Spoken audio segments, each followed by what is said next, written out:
My guest today is Suzanne Moriga.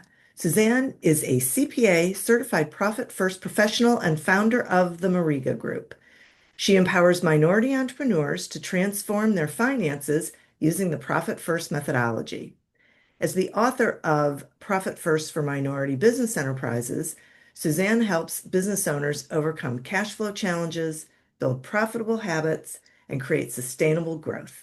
Her mission is to guide entrepreneurs toward financial freedom and lasting success. Thanks so much for joining me today, Suzanne. Diane, thanks for having me. I'm excited to be here. I'm so excited to have you here, and we're going to do our three tips. And so the first question I have for you is, how can entrepreneurs effectively manage cash flow to avoid financial stress? So I think, first of all, it's important to understand that the top line doesn't always equal your what you're going to take home. It doesn't always equal your profit, right? I think a lot of times as entrepreneurs, we're like, I want to get to seven figures. When you get to seven figures, I want to get to eight, I want to get to nine. And as a fractional CFO, I've seen so many times where entrepreneurs have hit that seven figure number and they're like, I thought my life would be different. I thought I'd be able to make payroll. I thought I'd pay myself. I thought that things would look different for me. And what they're finding is that their lives really, the same habits that brought you there, the same habits are going to keep you there. No matter if you're seven figures, eight figures, nine figures, the same habits are going to keep you there. And so without having a methodology in place, without having a process in place to create intentional profitability, you're not going to achieve it. I know one of the things that I love is I love the profit first methodology. And what the profit first methodology is that it literally is just as it says, it's a system that creates intentional profitability day one. And how it works, it's very similar to a system that most of you guys have already heard of. You probably heard of Dave Ramsey's system with the envelopes. Now, we don't want any entrepreneurs keeping envelopes. That's dangerous, right, in this day and age. But what we do in Profit First is we keep bank accounts. And so what happens in Profit First, all your money flows into one single bank account. And then money is allocated into different bank accounts based upon their purpose. And they're allocated twice a month. So like I like to use the 10th and 25th of the month just to keep things simple. And so money's coming into this income account. And then you set percentages. So a percentage of money goes to your profit bank account. So you're immediately profitable on day one, like literally profitable. It's physics. Like if you don't touch the money, you're profitable. You then transfer to your owner's pay account. So you're immediately being paid a set percentage of your revenue. And this is powerful because as your revenue increases, so will your percentage of owner's pay. Your owner's pay is going to be increasing. So you're now being rewarded based upon the performance of your business. The next bank account that we're going to transfer to is going to be your tax bank account. Now, as a CPA, can't tell you how many people have come to me and they're wondering, how am I going to pay last year's taxes with this year's money? They're asking for installment plans. They're trying to drain money out of their IRA account. By the way, don't do that. That's adding more taxes, right, to you and penalties. But the great news is it's not going to be your problem again because from now on, you're going to have money in this tax account because you're literally funding your tax account as you go. And that last bank account that you're going to transfer money to is going to be your operating expense account or your OPEX bank account. And this is the money that you're going to decide, can I afford to buy that newest or hire that new assistant, buy that new corporate car, get that fancy office building, right? And now instead of looking at everything as this is my entire pot to spend, and by the way, there will always be new bills if you allow them, you're only going to spend in what's this operating expense account. So you created intentional profitability, you've created intentional owner salary, you set aside for taxes, and you also now have a limited budget for your operating expenses. We call this Parkinson's Law.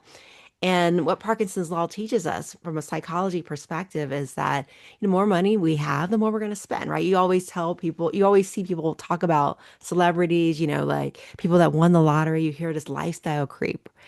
And what Parkinson's law says is, the more you have, the more you're going to spend. We as humans are efficient. And so now you've limited that opportunity to spend because now you're only going to spend within that OPEX bank account.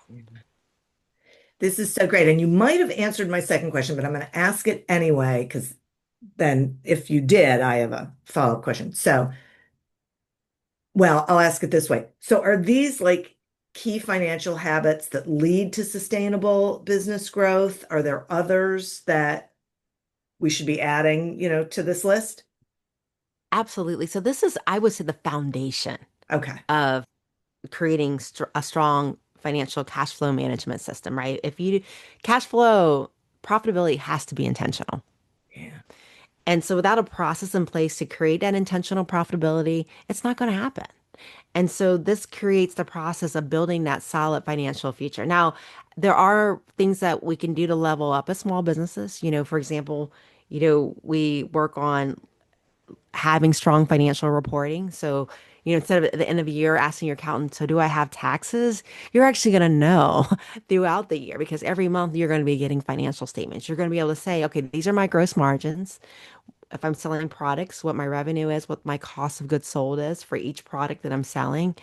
You're going to be looking at job costing for you guys that are in more service-based businesses, more construction, that type of thing. And of course, you're going to create those KPIs that are in line with measuring the things that are really indicators of your success.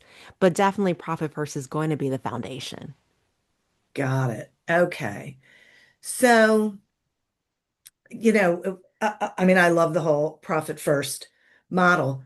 Um, what do you do when someone uh, has not been doing this before?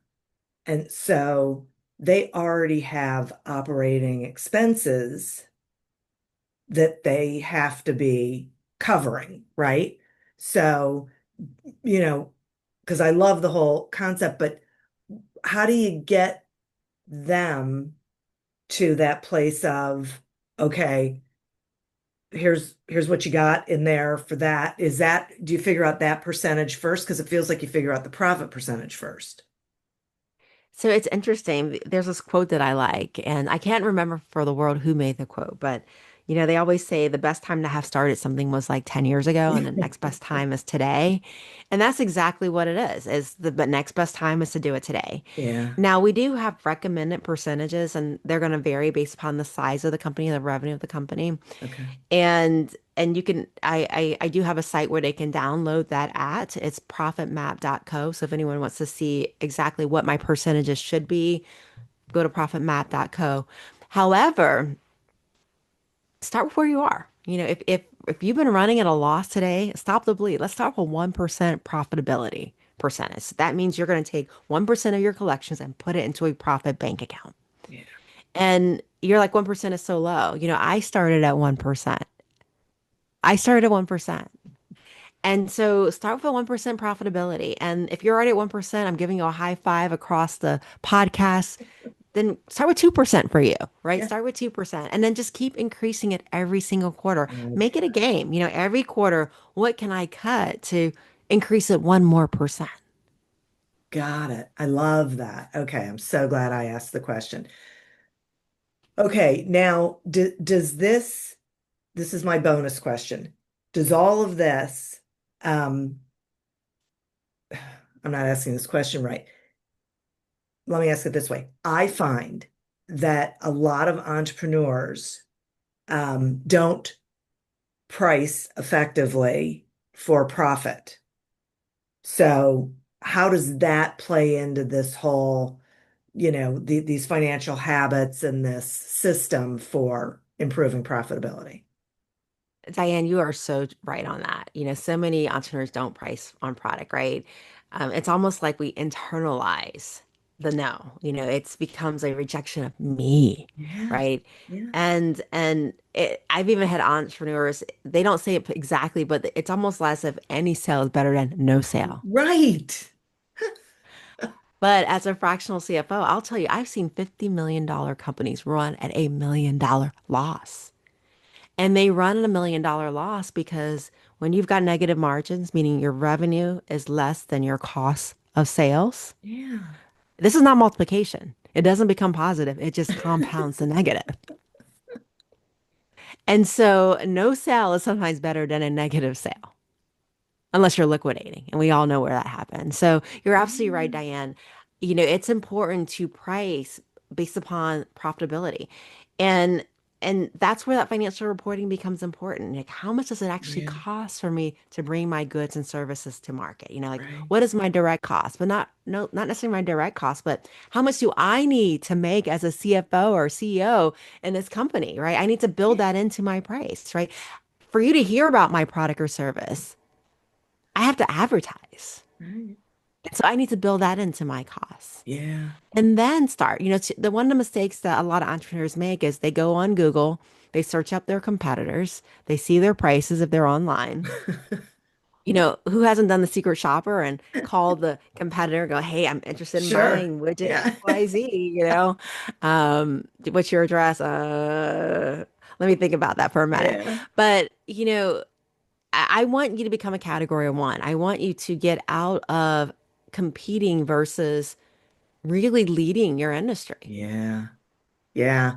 I love that, a category of one. Right. So it's just really looking internally at your business, not worrying about what other people are doing, because for all you know, they're operating at a loss and you're going to copy them. Right? Yeah. It's really, this is really valuable. I appreciate this, Suzanne. If you had one piece of advice, like people are listening and they're like, okay, well, I'm over here. One thing you would advise them to do today to flip the script. I think it becomes important. Simon Sinek says it best is to understand your why, right? Why are you doing this? A lot of times we start our businesses because we love what we do, Yeah. but we also start it because, as women, we may want to spend more time with our children, but provide a good life, right? We Yeah. want to take care of our families, pay for some college education. Mhm. And it starts with why am I doing the work that I'm doing in the world? And then once you understand the why, build everything else around it. Your pricing, your Mhm. product, everything needs to be based upon your why. Yeah. That's great. Thank you. Oh, I love that. Okay. This is so valuable. I appreciate you. Will you tell the listeners how they can find you, please? So the best way to find me is SuzanneMoriga.com. That's a great way to find me. The other thing is I do have a book, Profit First for Minority Business Enterprises. And even if you're not a minority, this is a great book. Even if you're not a minority, we'll talk more about Profit First. I also get into things like contracting. So if you're into government contracting, whether you're a woman-owned business or minority-owned business, I do talk about that. I talked about tax strategy in that book. But another great thing about the book is $1 for every book that's sold goes to a nonprofit organization, Hope Worldwide. And we use that money to send girls to school in Zimbabwe. Wow. And the reason why we do this is because public education that we take for granted is not available for everyone around the world. And so our mission with the book is to send more girls to school and, of course, have profitable businesses. That's fabulous. Thank you. I will make sure all of that is in the show notes. Suzanne, thank you so much for being here. And listeners, thank you. You are who we're doing this for.